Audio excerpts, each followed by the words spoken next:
Itinanggi ni Presidential Legal Counsel Attorney Salvador Panelo na may kinalaman ang palasyo sa pagtanggal ng committee chairmanship ng ilang senador ng Liberal Party. Sabi ni Panelo, kung gusto raw ng Pangulo na mga kaalyado niya ang magkokontrol sa Senado, bakit daw may mga miyembro pa raw ng Liberal Party na nakaupo?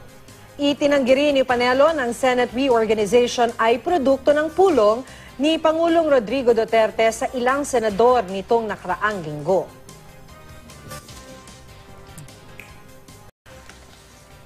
Yes, Mr. President, Your Honor. That is Inalisan naman ng chairmanship sa kanilang komite ang ilang senador na miyembro ng Liberal Party. Tinanggal bilang Health Committee Chairperson si Senadora Risa Ontiveros na pinalitan ni Senador J.V. Ejercito. Tinanggal naman bilang Agriculture Committee Chairman si Senador Kiko Pangilinan. Si Senadora Cynthia Villar ang pumalit sa kanya. Tinanggal naman si Senador Bam Aquino bilang Education Committee Chairman at pinalitan ni Senador Cheese Escudero.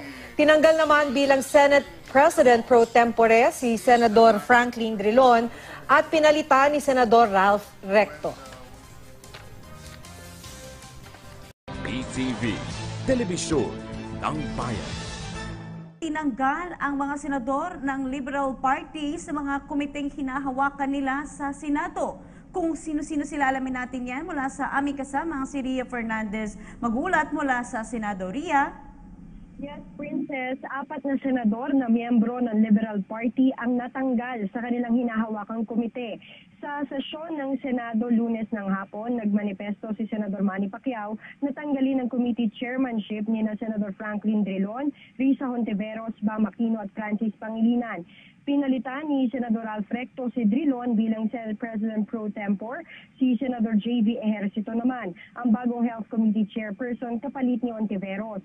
Si Senador Cheese Escudero naman ang papalit kay Aquino bilang Education Committee Chairperson, habang si Senador Cynthia Villar naman ang uutong Agriculture Committee Chair kapalit ni Pangilinan.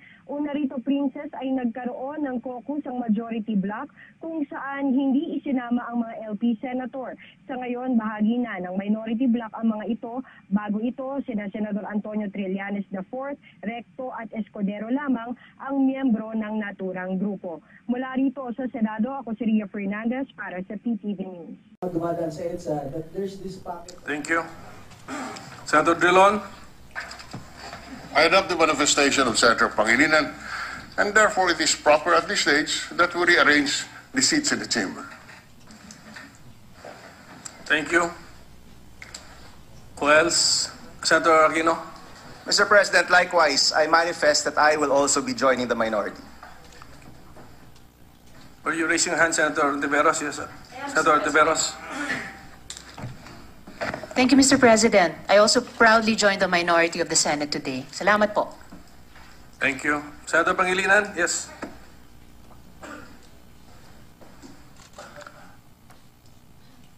I took a few moments, Mr. President, hoping that perhaps other members of the chamber would also associate themselves and join the minority, but it looks like that's it, Mr. President.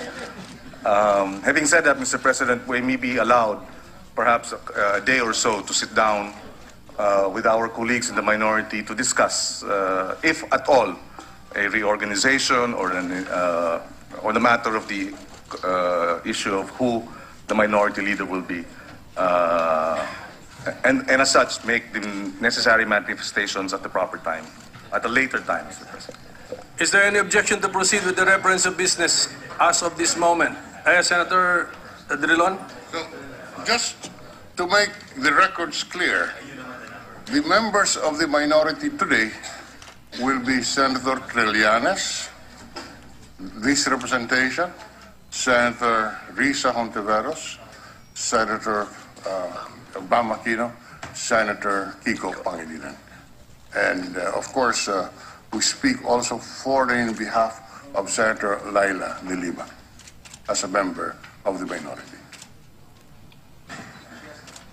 I think it's better to await formal communication from the good senator. Yes, regarding that matter, sir. Yes. But that's correct, sir. As of this moment, there will be 5 members of the minority. Okay.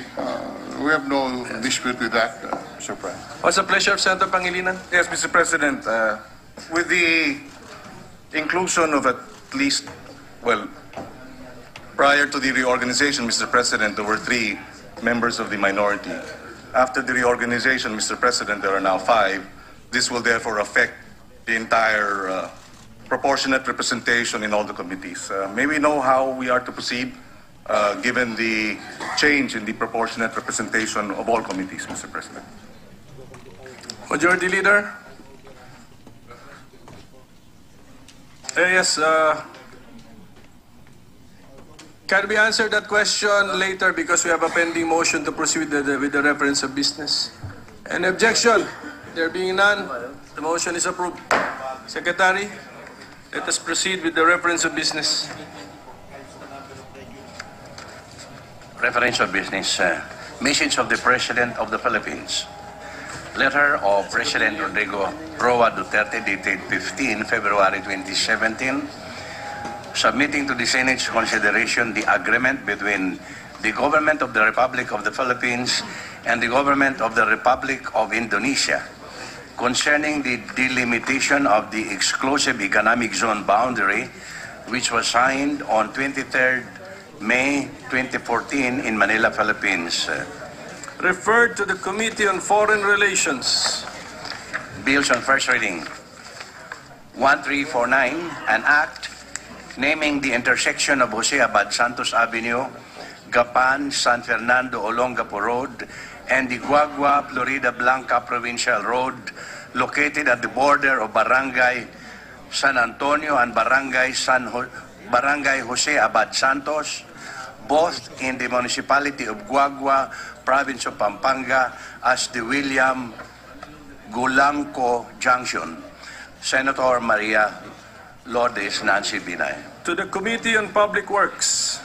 1350, an act officially creating Barangay Ascomo, Municipality of Guagua, Province of Pampanga, into a barangay for other purposes. Senator Maria Lourdes Nancy Binay. To the Committee on Rules. 1351, an act regulating the establishment and implementation of agribusiness ventures arrangements in agrarian reform lands. Senator Risa Hontiveros. To the Committee on Agrarian Reform. Resolutions, number 301, resolution directing the Committee on Public Services as part of its oversight function to conduct an inquiry on the reported bus accident that tragically claimed the lives of 15 passengers, mostly students, from Bestlink College of the Philippines, and to review existing laws and policies with regard to ensuring the roadworthiness of public utility vehicles and the competence of drivers of such vehicles. Senator Grace Poe. To the Committee on Public Services.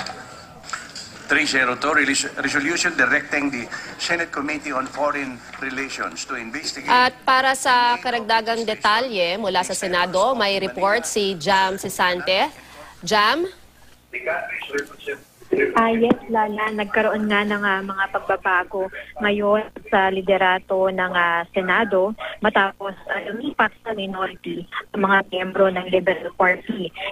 Kanina pinalitan sa Senate President pro tempore Franklin Drilon, tinanggal siya sa kanyang posisyon bilang Senate President tempore at ang pumalit ay si dating Minority Leader Senador Laurel Recto. Si Senador Risa Ontiveros tinanggal bilang Health Committee Chair at pinalitan siya ni Senador J.V. Ejercito. Si Senador Kiko Pangilinan tinanggal bilang Agriculture Committee Chair at pinalitan ni Senador Cynthia Villar. Senador Bam Aquino tinanggal bilang Education Committee Chair at pinalitan ni Senador Gis Escudero. Hindi naman tumutol ang mga miyembro ng LT o mga kaalyado ng LT doon sa nagbabago o pagkakatanggal sa kanila mula sa leadership positions dito sa Senado. Pero kanina nagsalita o nilinaw ni Senador Bam Aquino na ang pagkakatanggal niya ay hindi dahil sa performance niya bilang Education Committee Chair.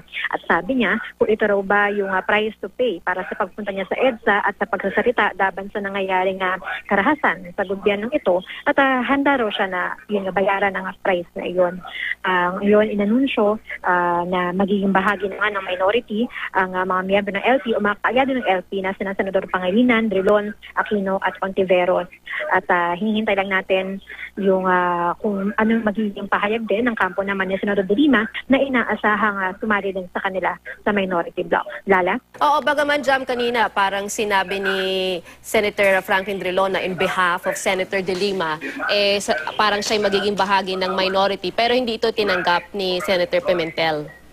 Yes, Lala, kasi hihintayin, siyempre, bagamat ina-assume na sasama siya doon sa mga kaalyado niya sa Liberal Party, kailangan maghintay ng liderato ng Senado ng, kumbaga, official communication mula doon sa opisina ni Senador De Lima. Lala. Oo, pwede ko namin malaman na, Jam, hindi namin na-catch, sino yung nagmosyon, sino yung unang nagsabi para ma-open itong discussion na to sa pagtatanggal sa pwesto kay Senate President o dating Senate President Pro Tempore Franklin Drilon? Yes, Lala, ang gumawa ng motion para sa lahat ng mga pagbabago doon sa committee chairmanships at sa leadership positions ay si Senador Manny Pacquiao na alam natin ay kaalyado ng majority bloc, kaalyado rin ng administrasyon. Siya yung gumawa ng motion at wala naman nag-object dito. Bagamat yun nga, mayroong mga manifestation o mga ginawang pahayag yung ilang LP senators na tinanggalan ng leadership position. Lala. Maraming salamat sa iyo, Jam Sisante. Senate President Pimentel. With 23 senators present, the chair declares the presence of a quorum. Majority Leader. Mr. President, I move that we dispense with the reading of the journal of the 66th session Wednesday, February 22, 2017, and consider the same as approved. Any objection? There being none, we dispense with the reading of the journal of the 66th session Wednesday, February 22, 2017, and consider the same as approved. Mr. President, there are guests of Senator Alan Cayetano. Would like to welcome them. The board member Philip Lee, ABC of Albay, board member Narciso Bernardo of ABC Romblon, Vice Mayor Herbert Borja, and members of the Sangguniang Bayan of Pulangi Albay. And would like to acknowledge Mr. and Mrs. Ola Eriksson and family from Stavanger, Norway, and guests of Senator Cayetano, ladies of the Ageless Society of Davao, Mr. President. Welcome to all of our guests. Mr. President, Senator Manny Pacquiao wishes to seek the floor, Mr. President. Is there any objection? There being none, Senator Pacquiao is recognized. Thank you, Mr. President. I move that that the position of the Senate President pro tempore be declared vacant. Any objection? Senator Dillon? I will not interpolate Senator Pacquiao, Mr. President. I second the motion. Any objection? There being none, the motion is approved. We proceed. There's no objection, so the motion is approved. Majority Leader? May I have a 1-minute suspension, Mr. President? Session is suspended.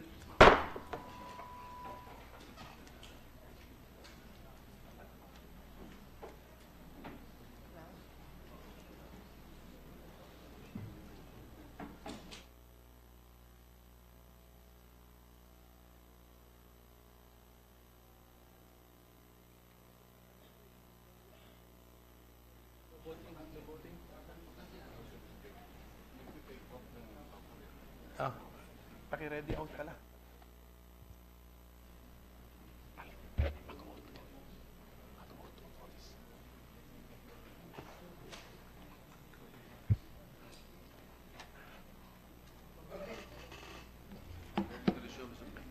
Session is resumed. Senator Pacquiao would like to be recognized, Mr. President. Is there an objection? There being none, Senator Pacquiao is recognized. Mr. President, I nominate Senator Ralph Recto to the position of Senate President pro tempore. Any other nominations? The nomination has been seconded by Senator Escudero. Shall we close the nomination process, Majority Leader? Yes, Mr. President, I move that we close the period of the nomination Mag-raise period. yung hands pa rin, ano? Okay, for the record, since we need to achieve a certain number of votes, we will have to vote on the motion by the raising of hands, and your votes will be recorded. So those who are voting for Senator Recto as the new Senate President pro tempore, please raise your hand.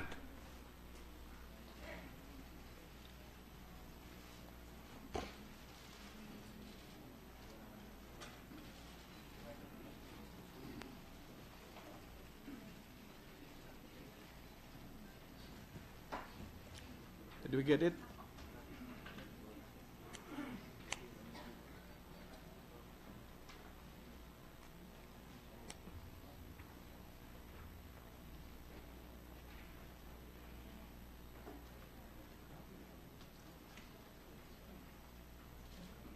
Yeah, I don't need.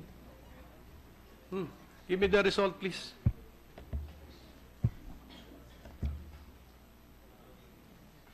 Yes. No, it's a number. We only need to announce the number of votes.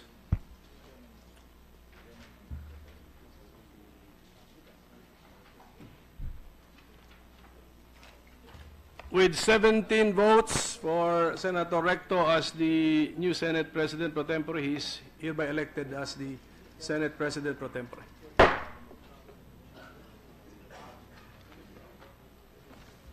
Can we call Senator Recto to take his oath of office? Up here.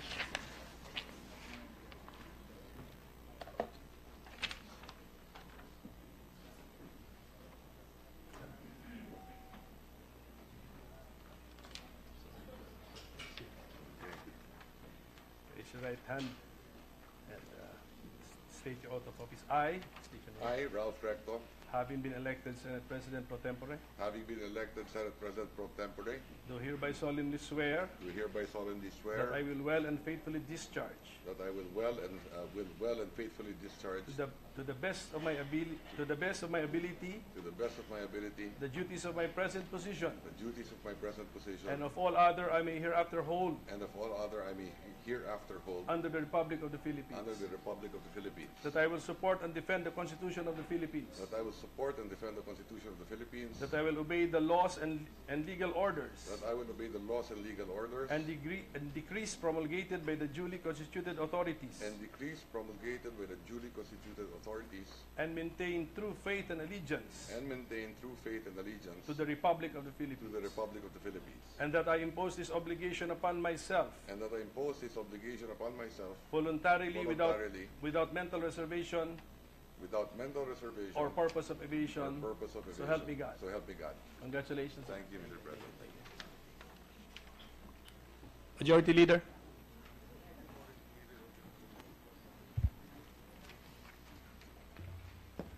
Mr. President, I move that we recognize Senator Manny Pacquiao. Any objection? There being none, Senator Pacquiao is recognized. Mr. President, I move to that the chairmanship and members of the Committee on Health be declared vacant, Mr. President. Any objection?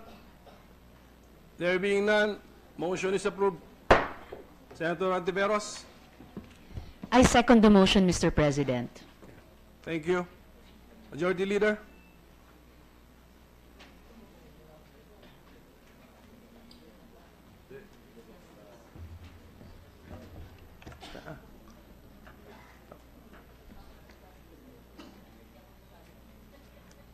Mr. President, I move that we elect Senator J.B. Ejercito as Chairman of the Committee on Health. Any objection? There being none, Senator Ejercito is the new Chairman of the Committee on Health. Mr. President, I move that we recognize Senator Manny Pacquiao. Any objection? There being none, Senator Pacquiao is recognized. Mr. President, I move that the chairmanship and members of the Committee on Agriculture be declared vacant, Mr. President. Any objection? There being none, motion is approved. Senator Pangilinan. We would like to place on record that, well, prior to the approval of the motion, we would have seconded the motion. Thank you. Thank you, sir. Mr. President, I move that we elect Senator Cynthia Villar as Chairman of the Committee on Agriculture. Any objection? There being none, Senator Villar is now the new chairman of the Committee on Agriculture. Mr. President, I move to recognize Senator Manny Pacquiao. Any objection? There being none, Senator Pacquiao is recognized. Mr. President, I move that the chairmanship and members of the Committee on Education be declared vacant. Any objection? Senator Aquino? Senator Aquino? Mr. President, I second the motion. Thank you. Senator Poe? I would just like to put on record, Mr. President, just a manifestation that I think that Senator Bam did an excellent job as chairman of the Committee on Education, and I hope that whoever will be voted in his place will continue the initiatives that he has started. Thank you, Mr. President. That will not be treated as an objection. So, there being no objection, motion is approved. Mr. President, I move that we elect Senator Cheese Escudero as chairman of the Committee on Education. Any objection? There being none, Senator Escudero is now the new chairman of the Committee on Education. Majority Leader? Mr. President, I move that we proceed with the reference of business. Any objection? Senator Aquino? Mr. President, thank you for allowing me a few minutes of your time. Alam mo, Mr. President, lahat naman tayo dito mga politiko.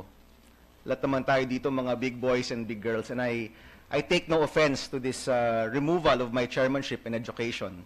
But for the record, Mr. President, I would just like to state for the record, and I hope no one will object, that this move, Mr. President, has nothing to do with the performance of the Committee on Education.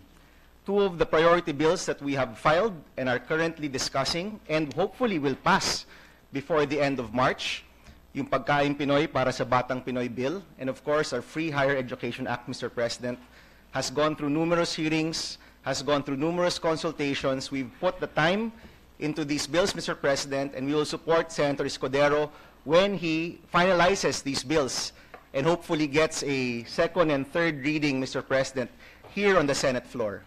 Mr. President, never in my 4 years as a senator have I seen support for this bill. Support as much for these two bills. Mr. President, yung Free Education Act, I think there were already 11 or 12 co-sponsors. There were a number of co-authors. Yung Pagkain Pinoy, Mr. President, also had a similar number of support from our colleagues. So for the record, Mr. President, let me just say that it was a pleasure being your Committee on Education chairman. And Mr. President, if this is the price to pay to show up on the streets of EDSA, talking about democracy, talking about the issues of violence on our streets, if this is the price to pay, Mr. President, I gladly pay that price. Maraming salamat, Mr. President. Thank you for the manifestation. Let's go to the pending motion that we proceed with the reference of business. Any objection?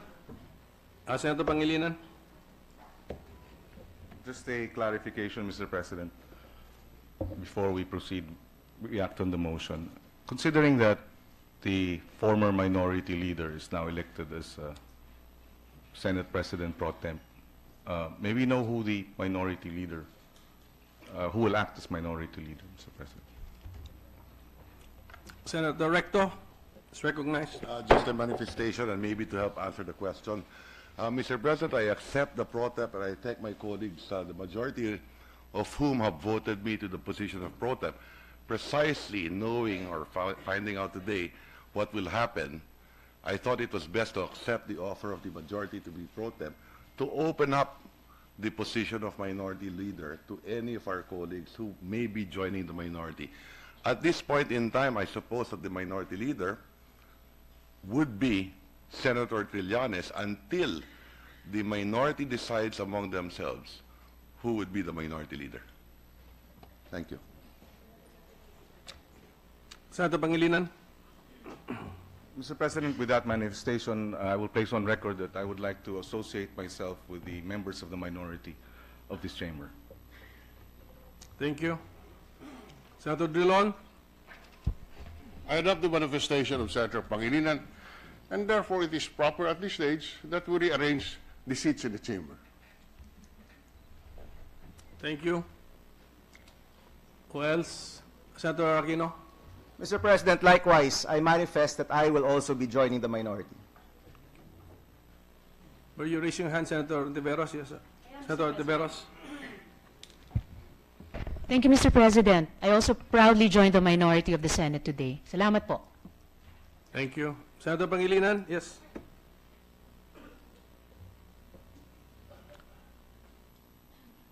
I took a few moments, Mr. President, hoping that perhaps other members of the chamber would also associate themselves and join the minority, but it looks like that's it, Mr. President. Having said that, Mr. President, we may be allowed perhaps a day or so to sit down with our colleagues in the minority to discuss, if at all, a reorganization or on the matter of the issue of who the minority leader will be. And as such, make the necessary manifestations at the proper time, at a later time, Mr. President. Is there any objection to proceed with the reference of business as of this moment? Senator Drilon? So, just to make the records clear, the members of the minority today will be Senator Trillanes, this representation, Senator Risa Hontiveros, Senator Bam Aquino, Senator Kiko Pangilinan.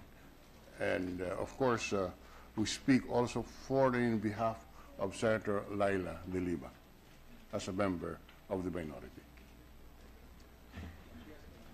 I think it's better to await formal communication from the good senator. Yes, yes. Regarding that matter, sir. Okay. Yes. But that's correct, sir. As of this moment, there will be 5 members of the minority. Okay. We have no dispute with that, Mr. President. What's the pleasure of Senator Pangilinan? Yes, Mr. President, with the inclusion of at least, well, prior to the reorganization, Mr. President, there were 3 members of the minority. After the reorganization, Mr. President, there are now 5. This will therefore affect the entire proportionate representation in all the committees. May we know how we are to proceed, given the change in the proportionate representation of all committees, Mr. President? Majority Leader? Yes. Can we answer that question later because we have a pending motion to proceed with the reference of business? Any objection? There being none, the motion is approved. Secretary, let us proceed with the reference of business. Reference of business. Message of the President of the Philippines. Letter of President Rodrigo Roa Duterte dated 15 February 2017, submitting to the Senate's consideration the agreement between the Government of the Republic of the Philippines and the Government of the Republic of Indonesia concerning the delimitation of the exclusive economic zone boundary, which was signed on 23rd May 2014 in Manila, Philippines. Referred to the Committee on Foreign Relations. Bills on first reading. 1349, an act naming the intersection of Jose Abad Santos Avenue, Gapan, San Fernando, Olongapo Road, and the Guagua, Florida Blanca Provincial Road, located at the border of Barangay San Antonio and Barangay Jose Abad Santos, both in the municipality of Guagua, province of Pampanga, as the William Gulanco. Bagay na pwede tayong magtulungan, gaya ng free higher education, ng feeding program para sa ating mga kabataan, pagpasa ng Coco Levy, tulong-tulong tayo. Pero sa mga bagay-bagay na hindi tayo sumasang-ayon, payagan yung debate, payagan yung palitan ng kuro-kuro. That was our, yun yung aming deal, kumbaga, sa pagsuporta sa mayorya noon. Ngayon na tinanggal na kami sa aming mga komite, palagay ko, hindi na yun yung gusto nila, no? Now, so, mensahe ito na don't go against the President? Palagay ko.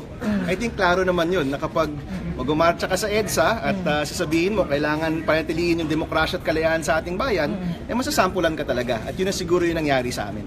Pero sir, si Senator Recto, Liberal Party member siya, yun nga, wala siyang sinasabi against the administration. Pero bakit siya ang pro-tem? Well, kailangan nyo siyang tanungin, no, tungkol dyan. Pero masasabi ko na lang, yung mga natanggal ngayon sa kanilang mga committee chairmanships, kami rin yung nandun sa selebrasyon nung Sabado.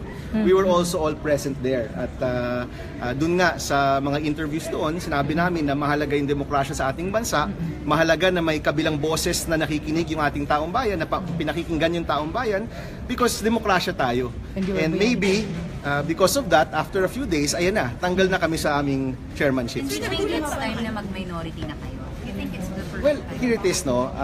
Alam mo naman dito sa Senate, iba-iba talaga yung botohan dito. Hindi siya laging minority-majority, no? In fact, pagdating nga sa death penalty, halo-halo yung mga tutol dito. We've always said what we want to see is an independent Senate. Isang Senado na independent sa pamumulitika, can go cross-party pag kinakailangan, can support reform pag kinakailangan, at kung kinakailangan magdebate, magdedebate. That has always been what we wanted, kaya kami sumama sa majority. But now that they're taking us out, maybe, sa tingin ko, ayaw na rin nila nun. Diba? They want to see a majority and minority na along party lines talaga. Sir, did you have an inkling na magkakaroon ng reorganization? Earlier today, may mga narinig-rinig kami. Palagi ko baka kayo rin narinig-rinig Kasi nila. right after the motion of Senator Pacquiao, all of you seconded lahat po kayo. Well, narinig na rin namin that it might happen today. Of course, alam mo yung committees na yan, hindi lang naman yan basta-bastang binibigay eh. I chose the Education Committee because may plano kami, may reforma kaming gustong itulak. Thankfully, Senator Escudero seems to be intent in pushing the same reforms, no? But it's not a light matter because you put a lot of effort, you work for these bills, iniikot mo yan sa buong Pilipinas, humingi ka ng suporta sa iba't ibang sektor. So, those bills are important. And para sa akin, at least, kahit wala na ako sa majority, alam ko naman na itutuloy nila yung mga batas natin sa free higher education tsaka sa feeding programs. So did you have, nagkaroon ba kayo ng parang discussion among yourselves? Wala actually. Medyo we just saw each other again here sa floor, but pagdating namin, na-confirm na rin nga namin na mangyayari yan. Ba't hindi po kayo nag-object, sir? Because rule of the majority yan eh. Sila yung mas nakararami at ganoon talaga dito sa Senado. Kapag kayo yung nakararami, kayo yung nasusundan. There's no point crying foul about it because that's really how things are here in the Senate. No? Ganun talaga yung politika dito. Ang masasabi ko na lang is, initially, we joined the majority because we wanted an independent Senate. Yun yung pinakahiling lang namin kay Senator Pimentel. Sana manatiling independent yung ating Senado. Pero ngayon na yung mga tumututol sa iba't ibang mga pulisiya, sa totoo lang, hindi pa nga lahat ng mga pulisiya sa iba pa lang, tinatanggalan ng chairmanship, palagay ko, iba na talaga yung gusto nilang mangyari. Sir, para bang nagiging rubber stamp? I hope not. And I think my colleagues naman will not allow that. But it's pretty clear that if you're vocal on some of the policies of the current administration, talagang may consequences yun. At ito na nga yung consequences na yan. And as I said earlier, kung yung kapalit ng pag-commemorate ng EDSA celebration, kung yung kapalit ng pagtutol sa mga patayan na nangyayari sa ating bansa, matatanggalan ka ng komite, I gladly pay that price. Do you see a stronger minority? Well, the interesting thing is our party, our stances on issues have not changed. We're still against the death penalty. We're still against the lowering of the age of criminal liability. We're still in favor of a number of the bills that we filed, and a number of our colleagues are also in favor of that.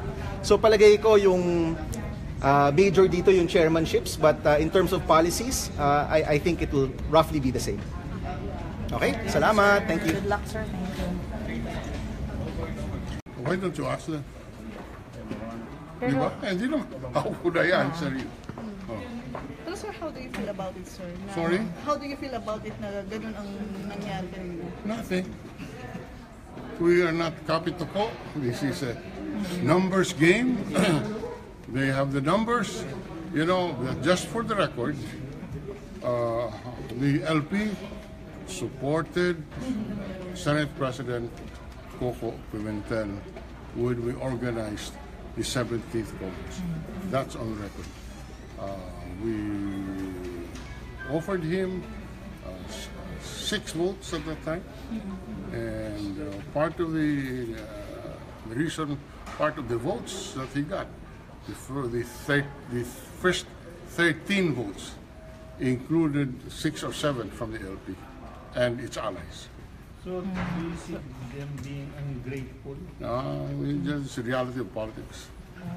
Or the Senate President did not fight for you? No. Again, I said, this is part of our life in the Senate.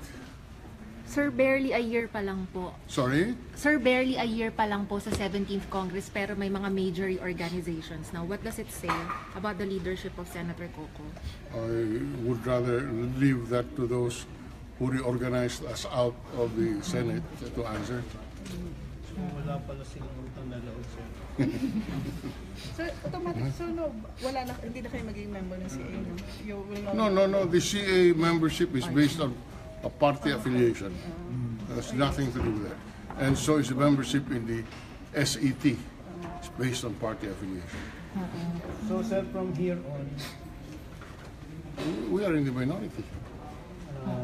will there be tougher scrutiny of deals being... There has always been scrutiny, whether we are part of the majority or part of the minority. We will always scrutinize the bills that are being presented. You make life harder for them. We will do our job as a senator. Sir, parang hindi nyo, sir, na-anticipate kasi mukhang, yun na, nagbilang na sila, may 8 sila. So, hindi nyo na-anticipate na darating dito sa ganitong point. Nabilang ko na yan noon pa. Ba't hinintay nyo pa, sir? So, hindi rin kayo Nabilang ko na yan. hindi na rin, sir, kayo natapatan yung number, nagbilang para wala nang ganong That's,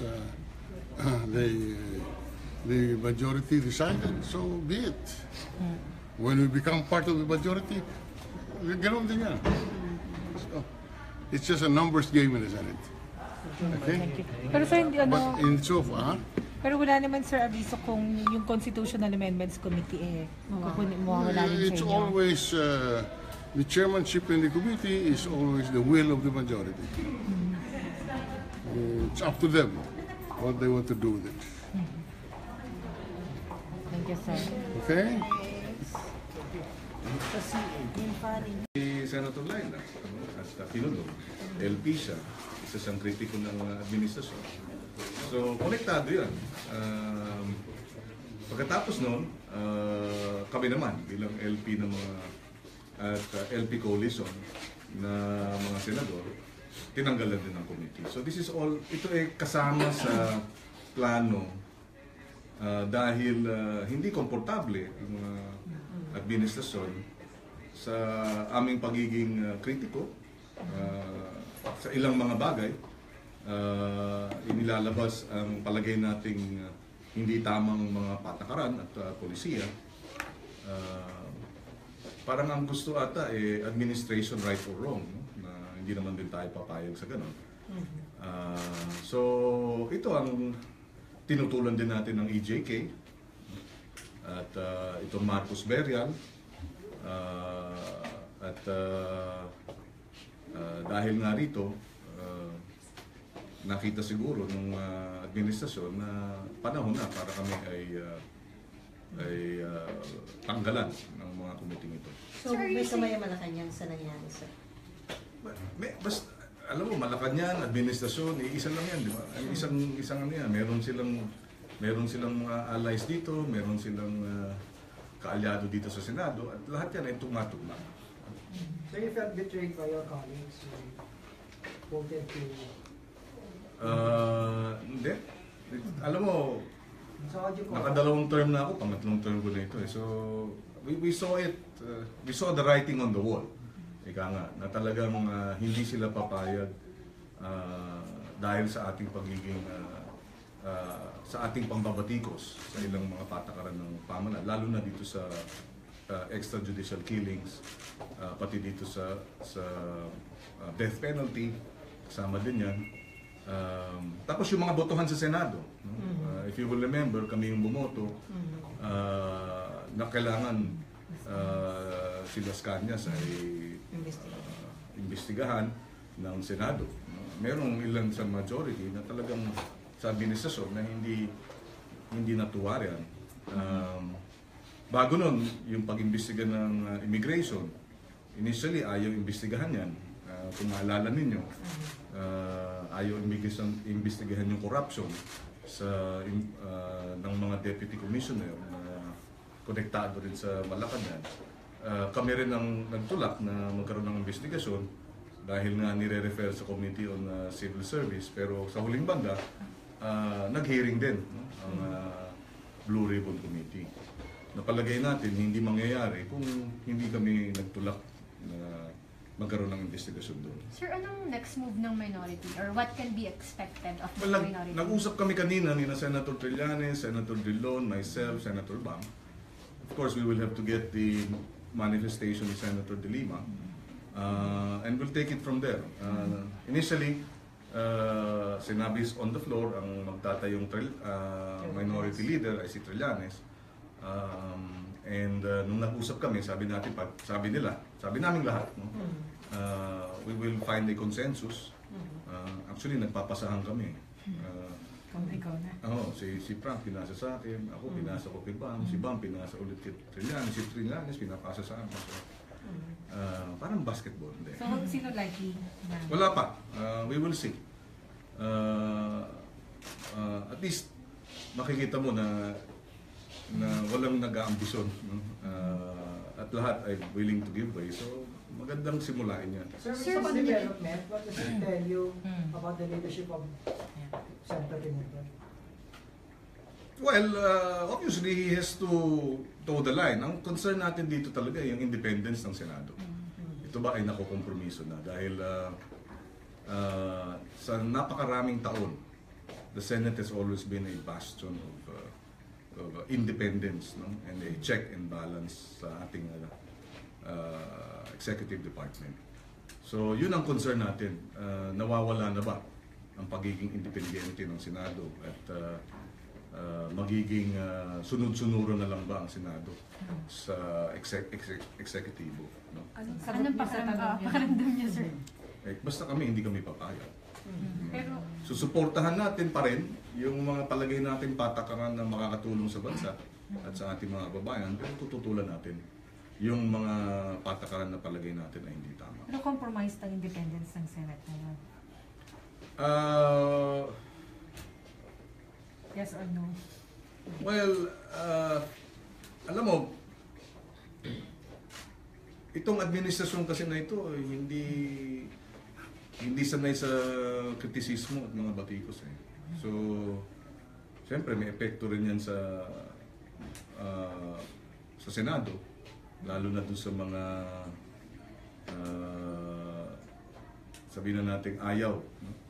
Na banggain o ayaw bumatikos dahil baka sila ay malagay sa alanganin. No? So sa atin, kasama ito sa ating trabaho, wala namang perpektong administrasyon. Lahat ng presidente ay nagkakamali at lahat ng presidenteng na katrabaho natin at nakasama natin at naging tinutulan natin, lahat sila may kakulangan. Kaya nga nandyan ang Senado, nandyan ang judiciary para magkaroon ng check and balance. No? Mababantayan ang kapangyarihan ng bawat isa para hindi nagkakaroon ng pang-aabuso. So, saan na-compromise naman yung independence ng Senate? Sa nangyari mo? Well, it is disturbing. No? Itong latest development ay very disturbing dahil sunod-sunod na yan. Kinulong si Senator De Lima, tapos tinanggalan tayo ng ating mga komite. Saan kasunod na? Kung sunod-sunod, ano kasunod nito? Well, yung ito pang isa, yung hindi lang after kinulong si Senator De Lima, tinatakot na si Senator Trillanes na siya naman ang susunod na ikukulong. No? At ito ay talagang sa aking palagay talagang hindi tama yung ganyang klaseng bitiw na salita na nanggagaling sa Department of Justice Secretary. Siguro kung nagmamarket sa kalye yan, o kaya isang leader sa barangay, o kaya leader sa mga NGO, pwede yan. Pwede niya sabihin yan. Pero pag ikaw ang Secretary of Justice, bakit mo tatanungin sa publiko kung sino ang dapat isunod na ikulong? Meron tayong sistema ng katarungan, meron tayong due process, meron tayong impartial trial, na lahat yan ay karapatan ng ating mga mamamayan. That these are enshrined sa ating saligang batas. Sir, what time did you learn that there was a caucus or you knew in advance of that? Pagdating ko na lang dito. Although, last Saturday, nag-usap na kami ni Senators Drilon, Ontiveros, and Aquino. At sinabi nga namin, at nagkaroon kami ng understanding and na maaring dumating sa ganito. So tinatanggap natin itong pangyayaring ito, hindi kasama ito sa larangan ng ating pagseserbisyo. Pag tayo ay naninindigan at hindi nagsusunod-sunuran, ay mangyayari ito. At this will not stop us, no? From speaking out. Baka nga mas mapalakas pa ang hanay, mas mapapalakas na nga ang hanay ng minority dahil dati 3, ngayon 5. At least I think if only for that, this is a good thing. Hindi niya, sir, part dito ng plan para ma-delay or maharang yung pag-testify ni Las Cañas? Wag sana, no? Tingnan natin dahil ang commitment nila ay maghihiring base sa boto, no? Unless pagkatapos nito ay humingi sila ng panibagong boto. Wag naman sana dahil anong nangyari rito? Nung una nagdesisyon, oo, tapos mamaya magbabago, ay wag naman sana. Sir, ano masasabi niyo? Baka sabihin nagdesisyon na ilalabas tapos biglang katakataka, biglang nagbago isip. Anong dahilan? No? Sinong pinoprotektahan doon? Bakit gustong itago ang katotohanan? Wag naman sana. So babantayan natin yung Las Cañas testimony na yan dahil ang desisyon sa caucus niyan dapat marinig ang kanyang testimonya dahil seryoso ito. So, ano masasabi mo ngayon sa composition ng Senate? Yung sa majority? Well, ang masasabi ko lang ay ganyan ang Senado. May mga pangyayari dahil sa takbo ng politika.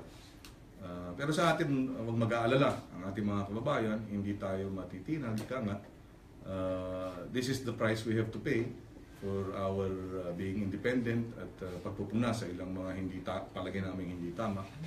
So, sabi ko nga, hindi naman pwedeng administration right or wrong.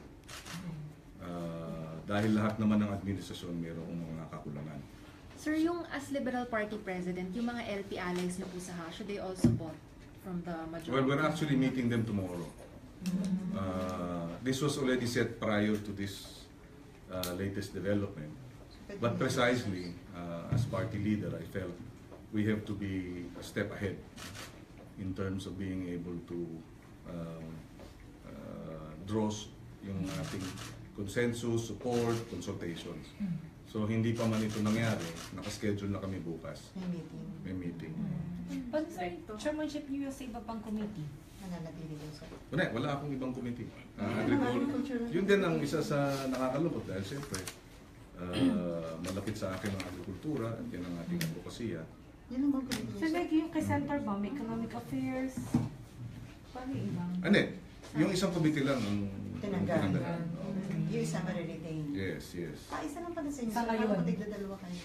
Hindi, ako isa lang ang tinanggap ko kasi sabi ko masyadong malawak yung agriculture. So, pero sir, yung constant amendments kay Senator Julon, hindi tinanggal. Hindi tinanggal, no? So, nasa kanya pa yun. Yung kay Senator De Lima, yung electoral reforms, hindi rin. Ay, hindi na. Tinanggal na siya sa justice, siguro. At wala namang minanifest, so tuloy pa rin ang kanyang chairmanship ng electoral reforms. Unless otherwise decided by the majority. So, ganun na sa atin. Ang concern lang natin talaga, yung independence ng Senate ba ay nakukompromiso na? Ang Senado ba ay patungo na dun sa magbubulag-bulagan, magbibingi-bingihan? Wag naman at hindi tayo papayag. Kinakailangan manatili ang pagiging independent ng Senado. Kinakailangan manatili ang pagiging vocal sa mga issues na palagay natin na hindi tama. Yun. bakit pa question pa yung compromise naman? Tingnan natin kasi kung halimbawa tuloy-tuloy naman ang hearing ng Las Cañas, kahit paano nakikita na hindi tayo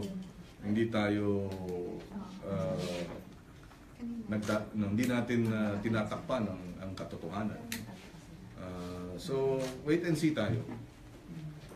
So hindi niyo nakakasabi ng Selecta, sir, tungkol din sa bakit siya? Hindi, nagkausap na kami. Ano No, hindi, sana lang ang tanungin ninyo.